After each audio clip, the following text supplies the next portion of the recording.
घरू काम खत्म करने बाद में बैठ गई मशीन माते क्योंकि सूट देना था। सूट बनाने बाद में बुआ हौजी आया था तो बुआ हौजी मैं बनाई चाय। चाय ले रही थोड़ी देर पाए बैठ गई मम्मी ने तय करता।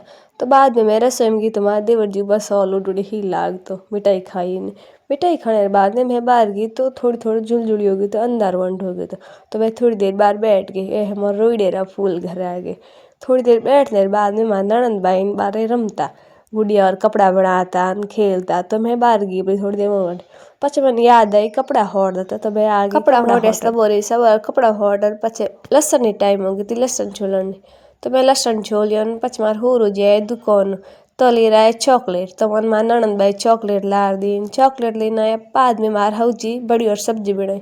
मैं तो बनाई नहीं मार हौजी बनाई आज तो सब्जी वगैरह बनान पच मार मेथी लेना है तो मेथी छोली मैं मार हौजी शाम टाइम मेथी छोल की मेथी सब्जी बनानी होती मेथी सब्जी मेथी चोल पच में मेहंदी लगाई कल है महाशिवरात्रि तो मैं कल वास्ते मेहंदी लगाई महाशिवरात्रि।